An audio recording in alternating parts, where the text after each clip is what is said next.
Good day, everyone. I am Jaylord Malabed, together with my groupmates Naomi Keha, Nico Rivera, and Mark Lee Samoy. We will be discussing language lateralization and split brain. The content of this presentation, of course, is the cerebral lateralization of functions, the split brain, differences between left and right hemispheres, evolution and cerebral lateralization and language, cortical localization of language, Wernicke-Geschwind model, cognitive neuroscience of language, and cognitive neuroscience of dyslexia. So what is cerebral lateralization of function? In 1836, Marc Dax presented a report in France where he observed that all of the brain-damaged patients who had speech problem had damage specifically in the left hemisphere of the brain. This was a significant finding because it suggested that language functions are localized to one side of the brain, a concept known as the language lateralization. However, his observations was largely ignored and he died the following year without the recognition of his contribution. Now, moving on to the discovery of specific contributions of left hemisphere damage to aphasia and apraxia. In 1800s, most scientists believed that brain functioned as a whole, so Marc Dax's discovery of left hemisphere involved in speech was largely ignored. Pero 25 years later, ang paniniwalang ito ay nagbago when Paul Broca reported his post-mortem examination of two aphasic patients. And by 1864, Broca had conducted a post-mortem examination on 7 additional patients with aphasia, so that makes it 9, and was struck by the consistent finding that all of them, like the first 2 cases, had damage in the inferior prefrontal cortex of the left hemisphere, a region that had come to be known as the Broca's area, which is the blue area or the highlighted area in this figure. This is also responsible for the speech production, language processing, and articulating words and forming sentences. These discoveries led to the theory of cerebral dominance, referring to the left hemisphere as the dominant hemisphere and the right hemisphere as the minor hemisphere. So ano nga ba yung mga test of cerebral lateralization? First is the sodium amytal test. This involves injecting sodium amytal into the carotid artery on one side of the neck to temporarily anesthetize one brain hemisphere. Sodium amytal test is a reliable method used in clinical settings to identify which hemisphere of the brain is responsible for language by temporarily putting one side of the brain to sleep so that doctors can observe which side affects the speech. This helps avoid damaging important language areas during surgery. While one hemisphere is anesthetized, the patient is asked to recite known sequences or name a picture because anesthetizing the left hemisphere usually results in mutism and speech errors. Next is the dichotic listening test. This non-invasive test helps us understand the language lateralization in healthy individuals. Participants hear different digits in each ear simultaneously. For example, 932 in one ear and 614 in the other. Most of these participants or most of these people recall more digits from the right ear, suggesting that left hemisphere dominance for language. This reflects the brain's contralateral auditory pathways. Each ear is primarily connected to the opposite hemisphere. And moving on to the third is the functional brain imaging. To visually observe the brain activity, the researchers use fMRI and PET scan to measure the brain function in real time during language talk, like reading or speaking.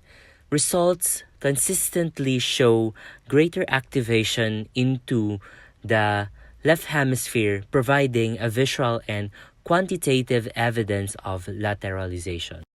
Now, moving on to the sex differences in brain lateralization. In 1972, Levy proposed that males and females differ in how lateralized their brains are. And McGlone's studies in the late 70s suggested that male stroke patients were more likely to develop aphasia, indicating stronger lateralization. However, later research, including a meta-analysis of 17 imaging studies, found no significant sex differences in brain lateralization. That is why, up until now, Levy's hypothesis is largely considered unsupported by current evidences. Now, we will be discussing the split brain. And in the 1950s, scientists began to explore the function of the corpus callosum, which is the large fiber bundle connecting two hemispheres. Early studies underestimated its role, but then Roger Sperry and Ronald Myers conducted their famous cut experiment. By cutting both the corpus callosum and optic chiasm and patching one eye, they isolated visual input to one hemisphere. They found that learning did not transfer between hemispheres. Rather, this proves that corpus callosum enables interhemispheric communication. This groundbreaking experiment of Myers and Sperry, cats learned to associate a symbol with a food reward. But when the eye patch was switched, the other hemisphere had no memory of the task. This confirmed that each hemisphere can learn independently, but cannot share informations without the corpus callosum. Now, what is chimerosotomy in humans with epilepsy? Chimerosotomy is the surgical procedure where you cut the corpus callosum. It is used to treat severe epilepsy.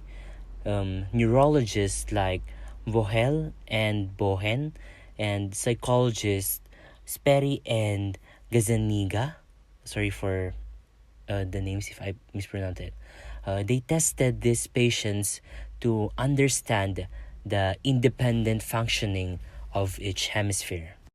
Here are the evidences that the hemispheres of split brain patients can function independently. So, by presenting visual or tactile stimuli to one side only, they revealed that the left hemisphere, usually the dominant for language, could name and describe objects from the right visual field, and the right hemisphere couldn't verbalize what it saw, but could still identify objects non-verbally using the left hand. Even in split brain patients, indirect communication can occur through cross-cueing. For example, the right hemisphere might see a green light, and if the left hemisphere says red, the right may frown or shake the head, prompting correction. Next is doing two things at once. The split brain patients can also perform different tasks with each hand at the same time. This includes, for example, the helping hand phenomenon, where one hand corrects the other's mistake. The chimeric figure test, where each hemisphere processes only half of a face, but the full face reported usually reflects the left hemisphere's interpretation. An example of this is the case of Peter, whose right hemisphere acted independently after surgery. His left hand changed TV channels, his left leg walked away, contrary to his verbal intentions, and even made rude gestures. This demonstrates conflict between hemispheres, where the left hemisphere even expressed frustration to the right hemisphere. What is the current perspective of the independence of split hemispheres? It is important to note that the split brain does not mean total disconnection. Communication depends on factors like type of surgery, time since surgery, nature of information, and testing methods. For example, emotion can be shared across hemispheres. Emotional information can still transfer. Another example is if the right hemisphere sees a photo of a loved one, the left hemisphere may respond emotionally, even without direct verbal identification. Also, the difficulty of the task matters. Simple tasks can be done by one hemisphere, but complex tasks requires both hemispheres working together. Good day, everyone. This is Naomi Keha, and I will be presenting to you the differences between the left and right hemispheres, as well as the evolution of cerebral lateralization and language. So, for the difference between the left and right hemispheres, we'll be exploring how our brain hemispheres differ in function, especially when it comes to language and cognitive processes, and how split brain studies have helped us understand this better. Okay, so let's start with the basics. The left and right hemispheres of the brain are not mirror images in terms of function. Research shows the left hemisphere is generally superior in language and motor abilities, while the right hemisphere is involved in spatial, emotional, and nonverbal processing. But it's important to note these differences are usually slight biases, not absolute divisions. There are several methods used to study brain lateralization. First, unilateral lesions, which examine the effects of damage to one hemisphere. Next, sodium amytal test, which temporarily deactivates one hemisphere to assess functions. The dichotic listening tests, where different sounds are played in each ear to test language dominance. Functional brain imaging, such as fMRI or PET scans, which show active brain areas during tasks. And finally, split brain studies, which provide the clearest insight into hemisphere specialization. For the focus of research, most research has focused on the left hemisphere's verbal and motor abilities because they are more apparent. The right hemisphere's special abilities are less obvious and have been studied to uncover its functions. For common misconceptions, a lot of us have heard that the left brain is logical and the right brain is creative, but that is an oversimplification. In reality, most brain functions are shared across hemispheres. Lateralization is about relative dominance, not complete exclusivity. For example, while language is more dominant in the left hemisphere, the right hemisphere also plays a role, particularly in processing emotional tone and nonverbal language. The right hemisphere's role in language. Studies show the right hemisphere can understand simple words and sentences, even in people whose left hemisphere is dominant for language. The dichotic listening test reveals a right ear, left hemisphere advantage, but the difference is small, about 55% to 45%. So again, language processing isn't 100% confined to the left hemisphere. Examples of cerebral lateralization of functions. Left hemisphere superiority in controlling ipsilateral movement. Functional brain imaging shows that complex hand movements activate primarily the contralateral hemisphere as expected.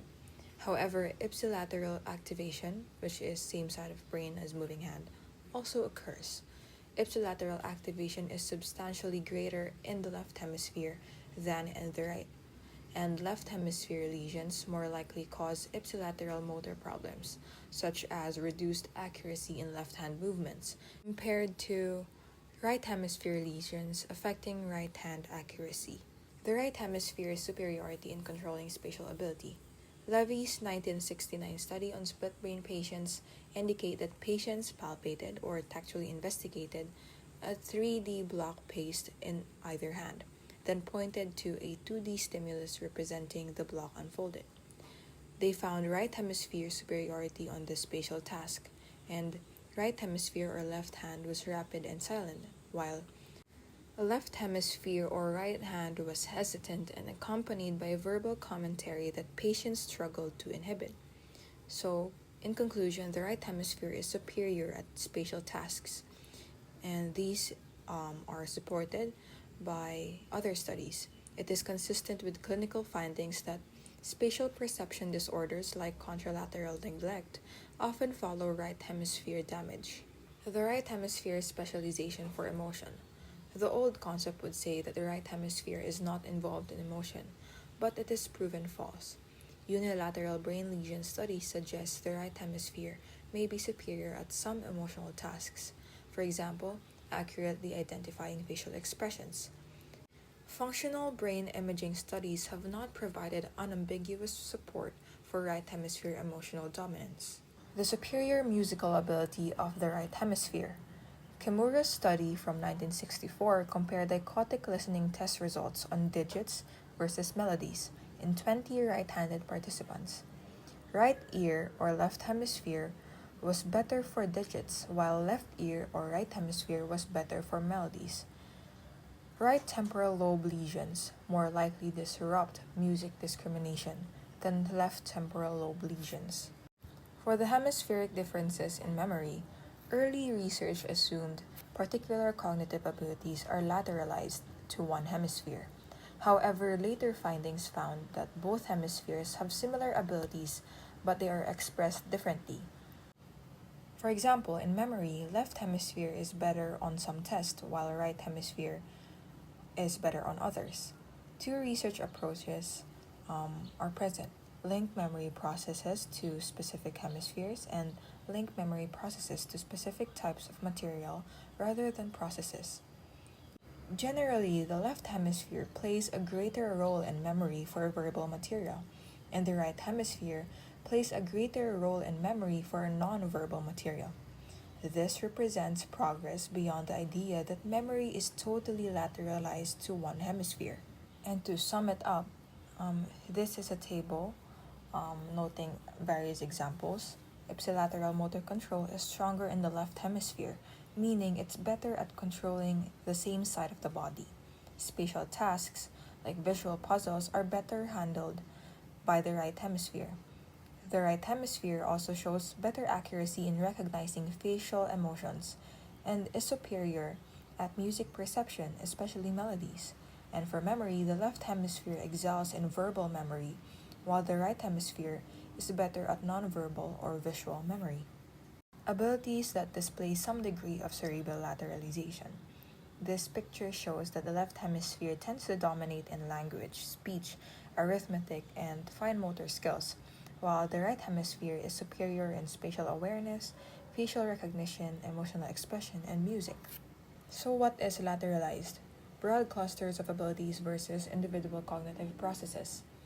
Earlier theories of cerebral lateralizations indicate that it attributed broad, complex mental abilities like language, emotion, musical ability, spatial ability entirely to one hemisphere or the other, like the left hemisphere for language related abilities and the right hemisphere for spatial abilities.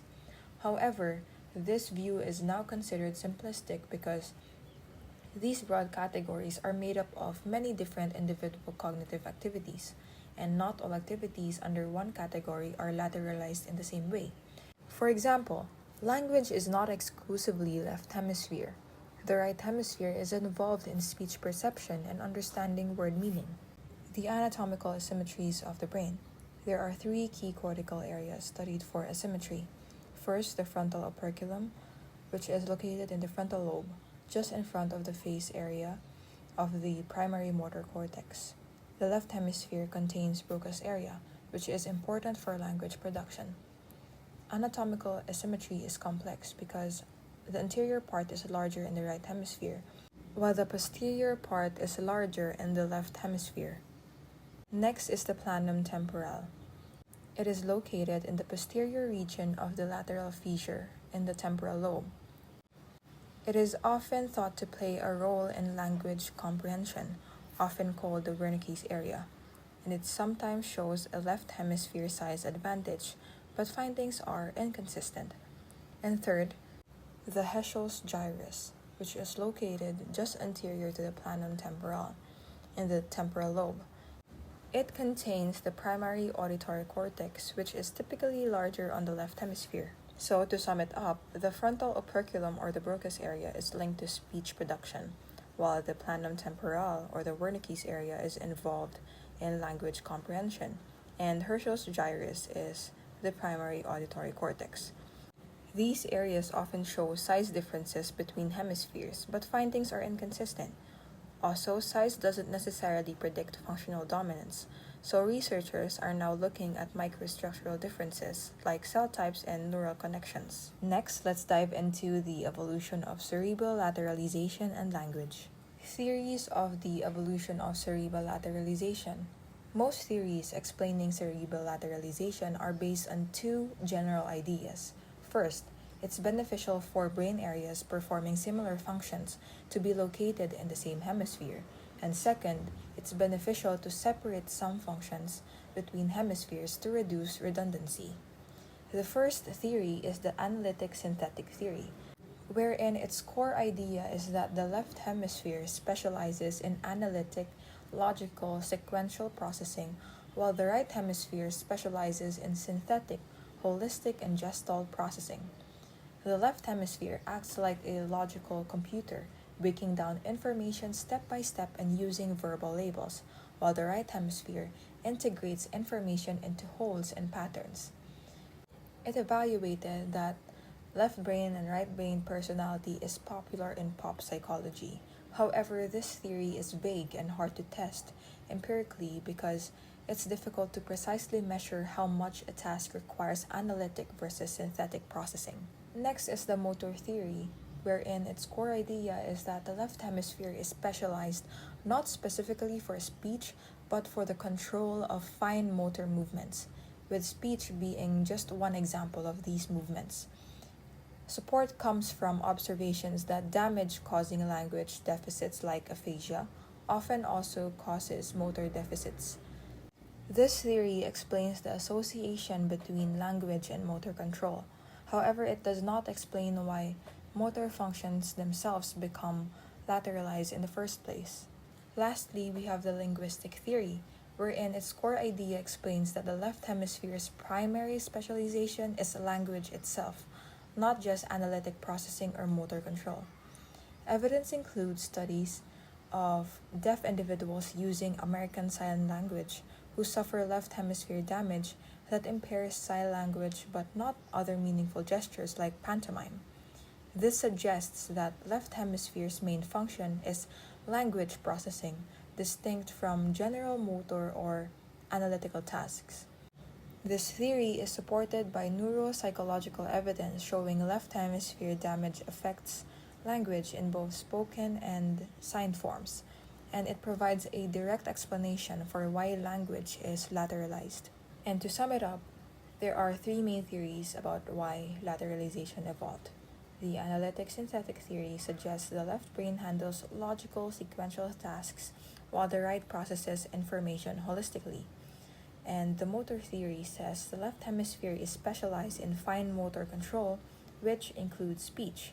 And lastly, the linguistic theory, supported by sign language studies, argues that the left hemisphere is specialized for language itself, not just motor or analytic tasks.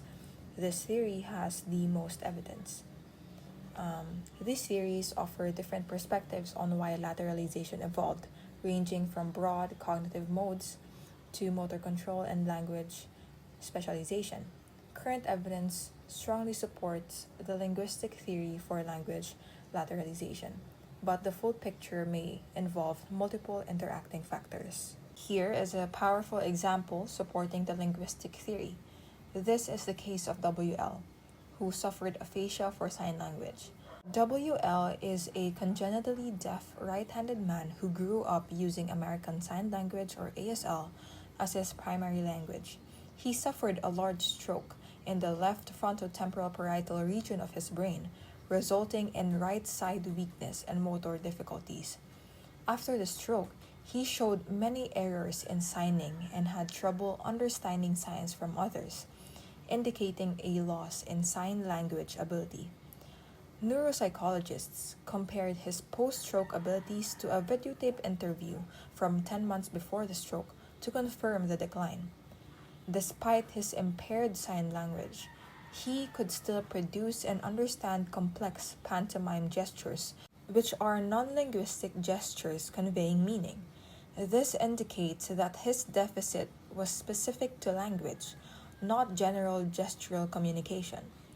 This case strongly supports the linguistic theory of cerebral asymmetry by showing that the left hemisphere specializes in language, including sign language, and not just spoken language or general motor control.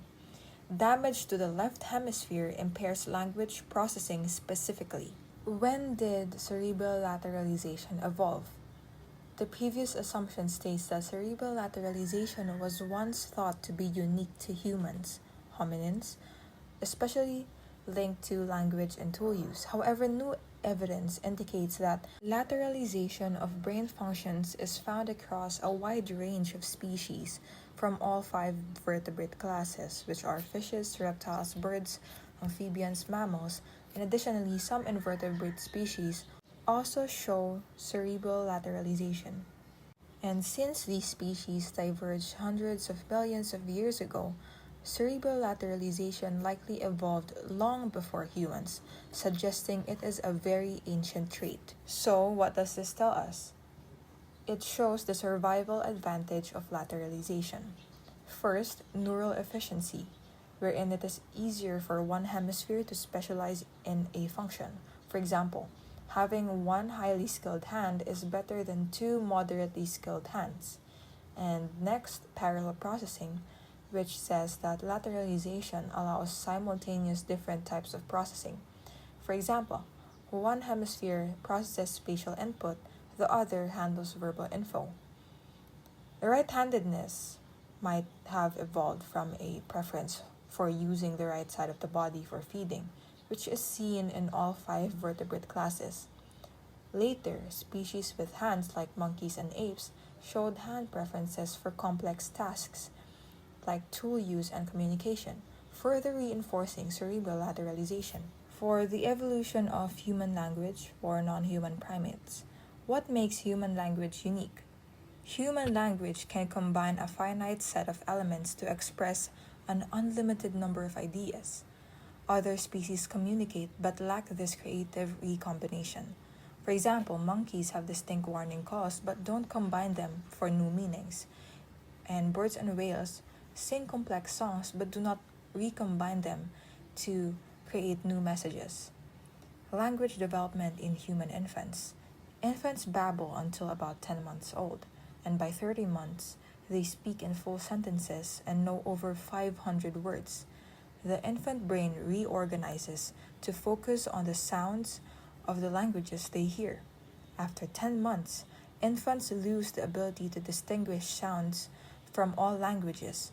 Only those they've been exposed to remain easy to discriminate. This explains why adults often struggle to learn new languages without an accent. Researchers studied non-human primates to understand language evolution. Here they found vocal communication in non-human primates have varied calls with specific meanings understood by their group members. Calls are context dependent, not just reflexive.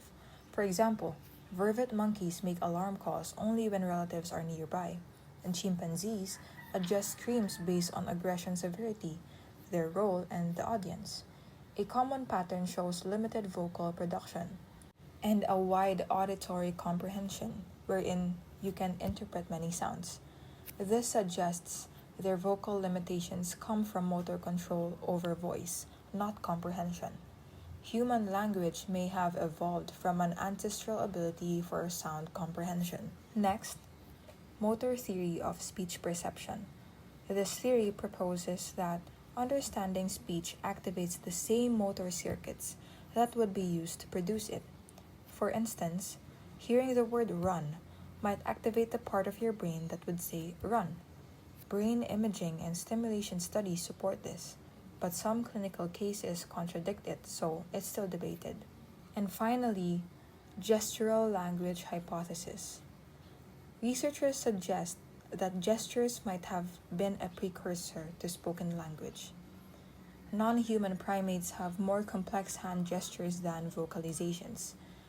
For example, chimpanzee gestures showed a nuanced vocabulary used in various contexts.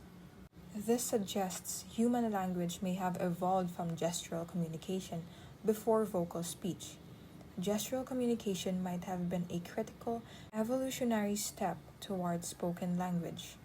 Now, we move on to cortical localization of language. Unlike language lateralization, which is about how language functions are controlled between the left and right hemispheres, language localization refers to the specific areas within the hemispheres where the circuits involved in language activities are found. One of the most well-known theories in localization is the Wernicke-Geschwind model. So before I explain how the Wernicke-Geschwind model works, let's first take a look at its historical antecedents. The history of language localization began with Broca's discovery of a small area in the left inferior prefrontal cortex, now known as Broca's area. Broca proposed that this area stores programs for articulation, which activate nearby motor regions controlling the face and oral muscles. According to him, damage to Broca's area disrupts speech production but does not affect language comprehension. Later in 1874, Carl Wernicke identified another important language area in the left temporal lobe just behind the primary auditory cortex, called Wernicke's area. This area is responsible for language comprehension. Wernicke also described two types of aphasia based on damage to these areas. Lesions in Broca's area cause Broca's aphasia, characterized by slow, labored speech but normal comprehension. Lesions in Wernicke's area cause Wernicke's aphasia, which features fluent but meaningless speech and poor understanding of language, sometimes called word salad. So here are some examples of speech in aphasias. There is also conduction aphasia, which results from damage to the pathway connecting Broca's and Wernicke's areas, known as the arcuate fasciculus. Patients with conduction aphasia can understand and speak spontaneously but have difficulty repeating words they hear. Another important area is the left angular gyrus located just behind Wernicke's area. Damage here can cause alexia, the inability to read, agraphia, the inability to write, while speech and comprehension remain intact. Though early scholars oppose localizing language functions to specific brain areas, Norman Geschwind revived these localization ideas in the 1960s and developed the Wernicke-Geschwind model, which remains influential today. Now let's talk about how the Wernicke-Geschwind model explains language processing in the brain.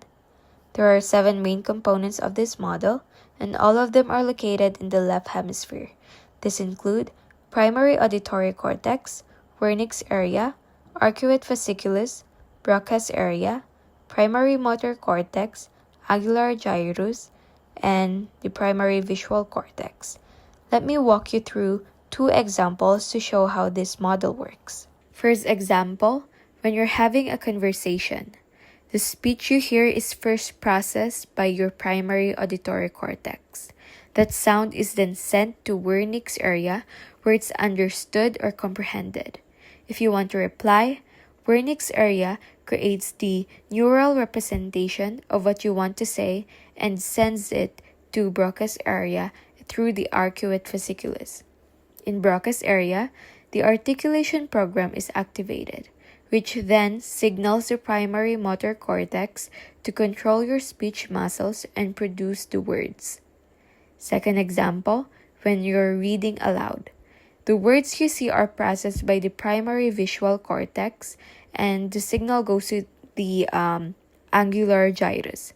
This area translates what you see into an auditory code and sends it to Wernicke's area for comprehension.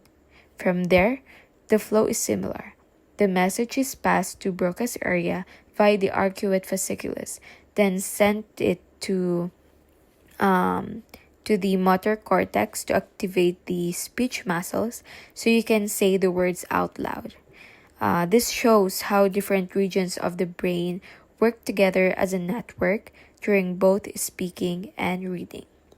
So here is a visual representation on how the Wernicke-Geschwind model works. Now let's move on to the evidence behind the Wernicke-Geschwind model. Well, at first, this model seems too simplistic for a complex process like language. By now, we can already be skeptical of any theory that tries to explain cognition using just a few localized centers connected by arrows. The brain isn't divided into neat sections that handle one single task each, especially not for broad functions like language comprehension or speech production. It's also important to note that the Wernicke-Geschwind model was based primarily on case studies of aphasic patients, people who had strokes, tumors, or brain injuries. But in many of these cases, the damage wasn't isolated. It was often diffuse, meaning it extended to multiple areas and even affected subcortical nerve fibers that connected different parts of the brain.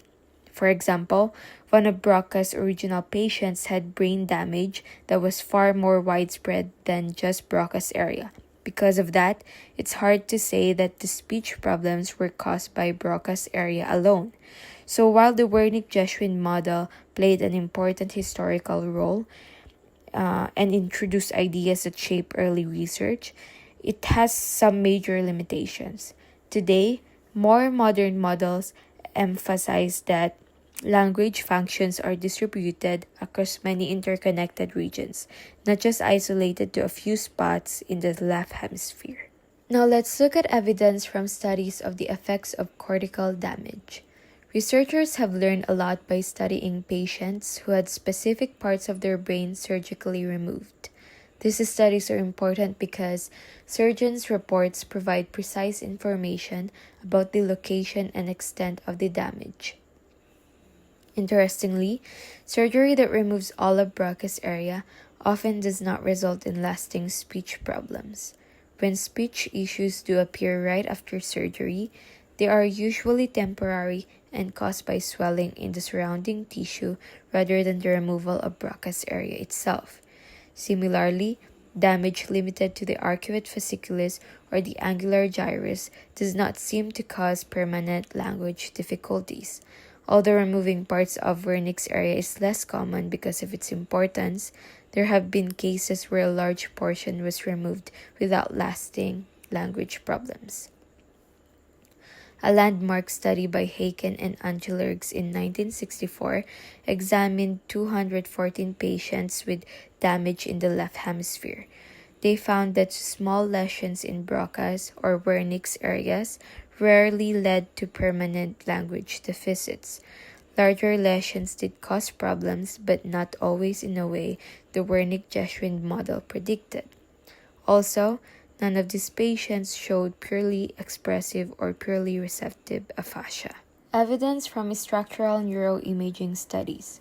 Since the 1970s, brain imaging techniques like CT scans and MRI have been widely used to study aphasia in patients with brain damage. Several large-scale studies have analyzed these scans and consistently challenged the Wernicke-Geschwind model. These studies show that no aphasic patients have damage limited strictly to Broca's area or Wernicke's area. Instead, aphasia almost always involves significant damage to the subcortical white matter, which is the nerve fibers connecting different brain regions. Researchers have found that large lesions in the anterior part of the brain tend to cause expressive language problems, while large lesions in the posterior areas are more likely to cause receptive problems. Severe cases called global aphasia are usually caused by extensive damage involving both the anterior and posterior cortex as well as the underlying white matter. Interestingly, aphasia can sometimes occur without damage to the traditional Wernicke-Geschwind areas at all.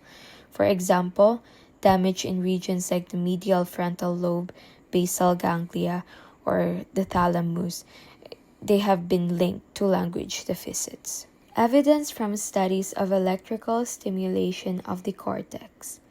The first large-scale electrical brain stimulation studies in humans were conducted by Wilder Penfield and his colleagues in 1940s.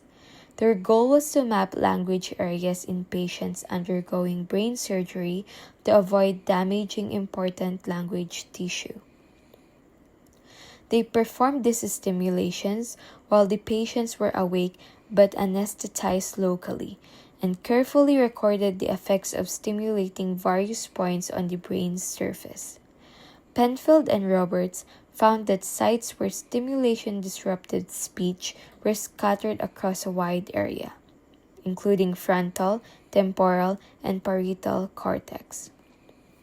Also, different kinds of speech disruptions like problems with pronunciation, counting, or naming were mixed together, not localized to specific spots. Stimulation of the right hemisphere almost never disrupted speech. Later, Ogeman and colleagues expanded on this by testing language tests like naming, reading, and phoneme recognition during stimulation. They found that language functions could be disrupted by stimulation at many widely scattered sites beyond traditional language areas.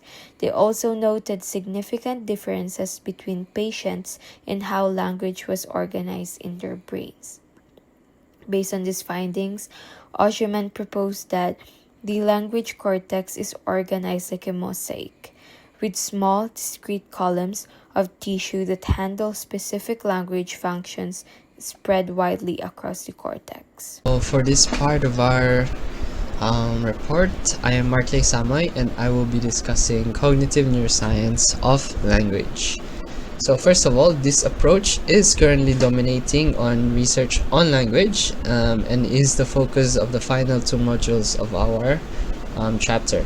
So first, we begin by examining the three premises that define the cognitive neuroscience approach to language and to differentiate it from the Wernicke-Geschwind model that was previously discussed.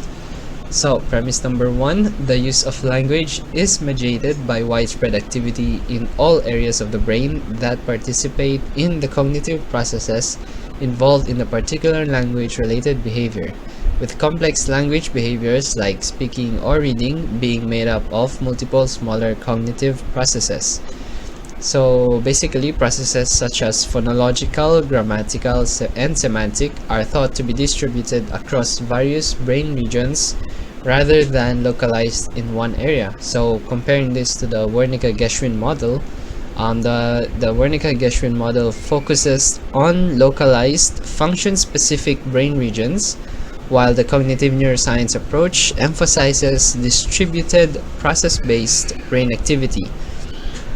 So for the Wernicke-Geschwind model, it is function-specific, and then the cognitive neuroscience says otherwise and says that it is distributed. So for premise number two, the areas of the brain involved in language are not dedicated solely to that purpose. So in the Wernicke-Geschwind model, large areas of the cerebral cortex were thought to be dedicated solely to language, whereas the cognitive neuroscience approach assumes that many of the constituent cognitive processes involved in language also play roles in other kinds of behavior. So for premise number three, because many of the areas of the brain that perform specific language functions are also part of other functional systems, these areas are likely to be small, widely distributed, and specialized. In contrast, the language areas of the Wernicke-Geschwind model are assumed to be large, circumscribed, and homogeneous. Moving on, methodological Differences. The Wernicke-Geschwind model relies primarily on studying brain-damaged patients to understand language localization, while cognitive neuroscience approach uses a wider range of methods, especially functional brain imaging in healthy individuals. Causation versus correlation. So for functional imaging shows which areas are active during language tasks but cannot prove that those areas cause the behavior. So for example, the right hemisphere often shows activity during language tasks, but damage to it rarely causes long-term language problems. So key differences, again, the Wernicke-Geschwind model is based on lesion studies and localized damage, while cognitive neuroscience emphasizes on multimodal research and warns against assuming causation from correlation in imaging data.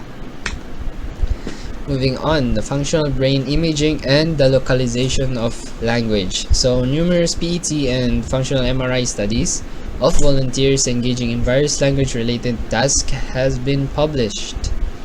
So first, Bavilier's fMRI study of reading. So the study focus is that they investigated brain activity in healthy volunteers during silent using fMRI. And then for the methodologies that they used, they used a highly sensitive fMRI machine, allowing for more accurate detection of brain areas. And then they analyzed the individual's participants' data, so there was no need for averaging scores across subjects. And then next, they studied natural language tasks, reading full sentences rather than artificial tasks like listening to single words. So then, considering the findings obtained for individual participants on individual trials before averaging, the 3 points emerged from this analysis. So first, the areas of the activity were patchy. That is, they were tiny areas of activity separated by areas of inactivity. Excuse me. The patches of activity were also variable. That is to say that the areas of activity differed from participant to participant and even from trial to trial in the same participant.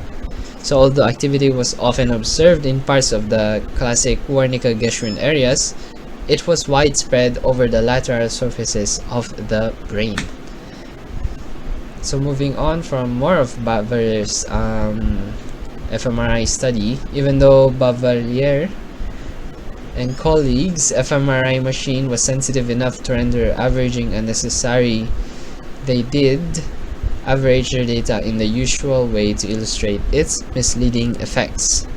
So the figure illustrates the reading-related increase of activity average over all the trials and participants in the study by Bavelier and colleagues. My bad. The average creates the false impression that large homogeneous expanses of tissue were active during reading, whereas the patches of activity induced on any given trial comprised only between 5 to 10% of the illustrated areas. So 2 points from the data. Although there was significant activity in the right hemisphere, there was far more activity in the left hemisphere. So using this as comparison, we can see that there are more areas active in the left hemisphere compared to the right, and the activity extended far beyond those areas predicted by the Wernicke-Geschwind model to be involved in silent reading. Moving on, we also have the Masho's PET study of naming back in 1996. So the objective was to examine left temporal lobe activity involved in naming objects from specific categories. So the methods they used is a PET scan to measure brain activity, and then participants named images of famous faces, animals, and tools. And for their control task, they had to judge image orientation used to subtract non-language related activity, and their focus was limited to the left temporal lobe for detailed analysis only. Findings: naming the activated areas outside of the Wernicke area, different objects categories activated, different regions of left temporal lobe. So famous faces has one area, the animals is another, and then the tools is a different area altogether. So for the conclusion, the left temporal lobe has category-specific regions for naming, showing specialized processes beyond general language areas. So na-separate yung mga areas depends on sa naming ng ano nila. So for famous faces, naka-divide siya sa isang area, and then so on and so forth for the different tests they used. Moving on to the cognitive neuroscience of dyslexia, we have first of all the definition is it is a reading disorder, one that does not result from general visual, motor, or intellectual deficits. So we have two types: developmental dyslexia and acquired dyslexia. Discussing on developmental, it is apparent when it becomes apparent when a child is learning to read. It is very widespread. Estimates of overall incidence development dyslexia amongst English-speaking children range from 5 to 12%, and the incidence is 2 to 3 times higher among boys rather than girls. So mas common siya sa boys, and it is very widespread comparing to acquired dyslexia, which is relatively rare. So focusing more on developmental dyslexia, it is far more common and its causes are less obvious, which is why most research on dyslexia has focused on this form. The causes are, however, more complicated because the disorder occurs in various forms, which likely have different neural correlates. Another problem is that the major reduction of reading may induce changes in the brain itself, making it difficult to determine whether the difference in the brain of a person with developmental dyslexia is the cause or the result of the disorder.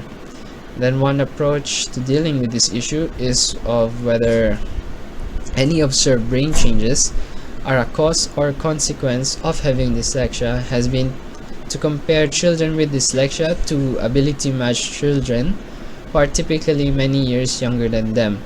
So basically what this says is to observe if yung ano nila is caused by dyslexia or it is just a consequence of it.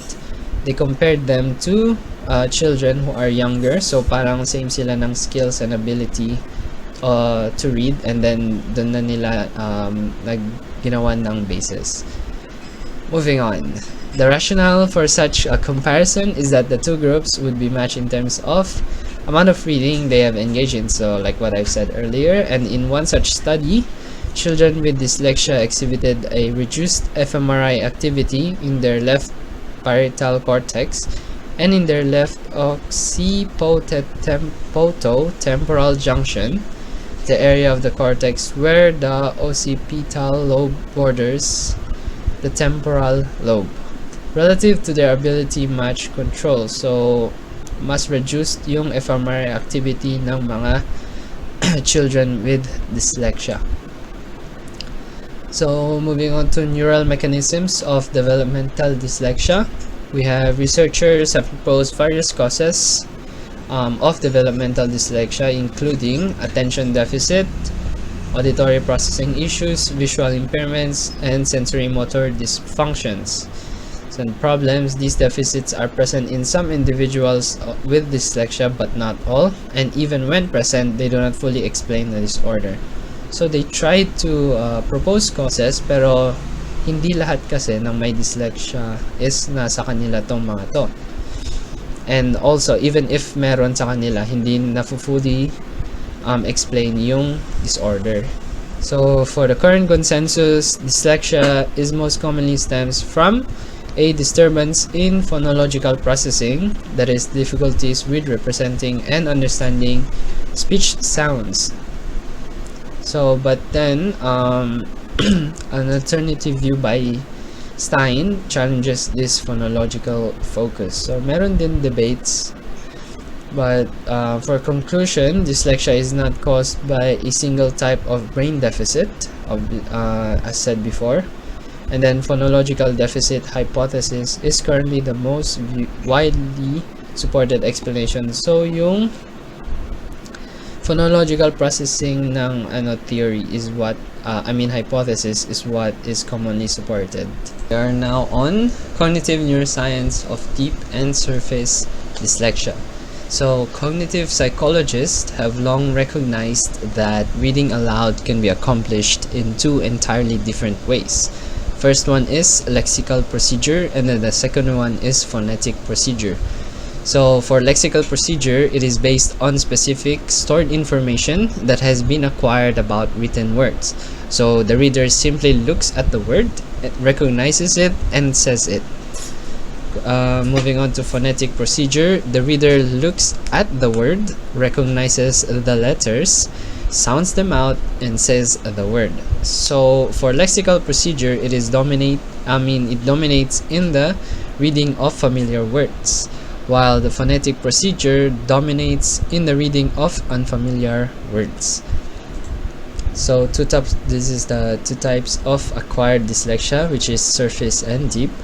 So for surface dyslexia, it is the loss of lexical procedure.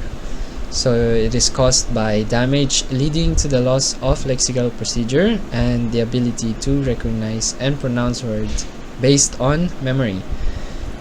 Preserved ability, the person can still use the phonetic procedure, sounding out words using common pronunciation rules, and what they can read is regular words, so words that follow on common pronunciation rules like fish, river, glass, and non-words made up words that follow phonetic rules like splimmer or triple.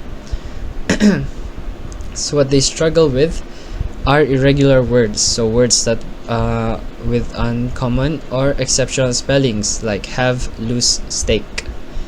So common errors, they often misapply phonetic rules to irregular words like pronounce have like cave, lose like hose, and stake like beak, because they don't know the differences. Next, deep dyslexia, the loss of phonological procedure. The cause is that there is a damage leading to the loss of the phonetic procedure, the ability to sound out unfamiliar words. Preserved ability, they can still use lexical procedure, so they can recognize familiar words from memory. What they can read are familiar and commonly seen words, and they struggle with non-words, so they can't pronounce them at all. And uncommon or abstract words which are difficult in recognizing or pronouncing them. For compensatory strategies, they use visual, semantic, or morphological clues like lexical strategies to guess the word. So for their common errors, visual similarity errors, so quill for quail, and semantic similarity errors like hen for chicken, which is similar meaning, similar appearance for the first one, and morphological error wise from wisdom, so similar root or derivation. So morphological is root, semantic meaning, visual is appearance or spelling.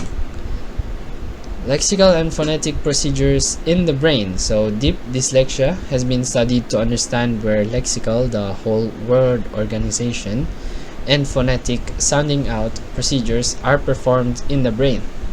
So for phonetic procedures, deep dyslexia patients usually have extensive damage in the left hemisphere language areas.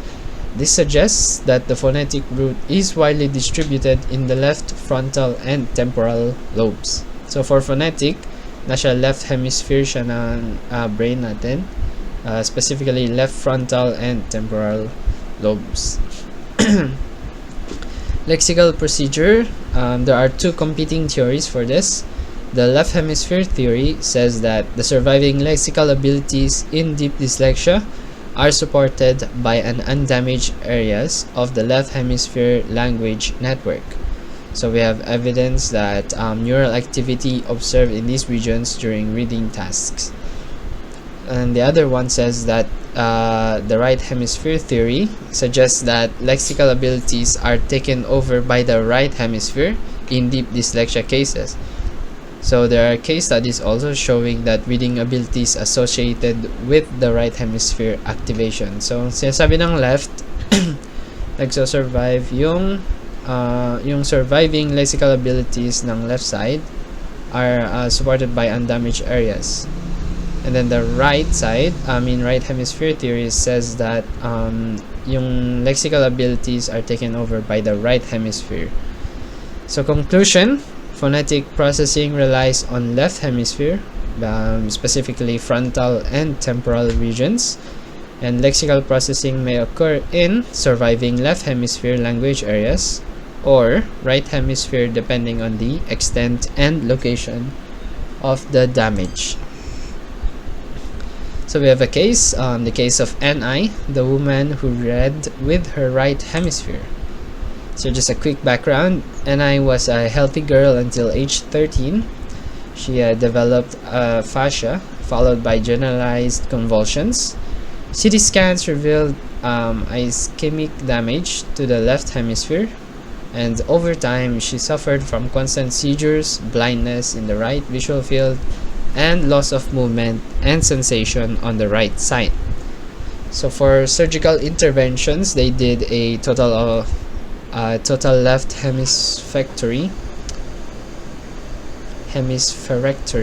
actually, which is the removal of the left hemisphere, and this resulted in a complete cessation of seizures.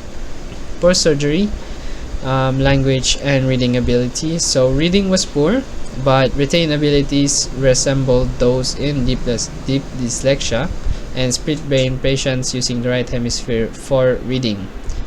So for her observed reading behaviors, she could recognize letters but could not sound them out. She could read familiar concrete words. She could not pronounce nonsense words like neg. And she made semantic reading errors based on meaning and appearance and not phonetic decoding. So example, read fruit and responded with juice. It's apples and pears and fruit. So for conclusion, N.I.'s case supports that the idea that the right hemisphere can mediate lexical reading after loss of the left hemisphere. This demonstrates that characteristics of deep dyslexia is likely due to exclusive reliance on semantic and visual cues without phonetic processing. And that's it for our report. Thank you for listening and have a good day.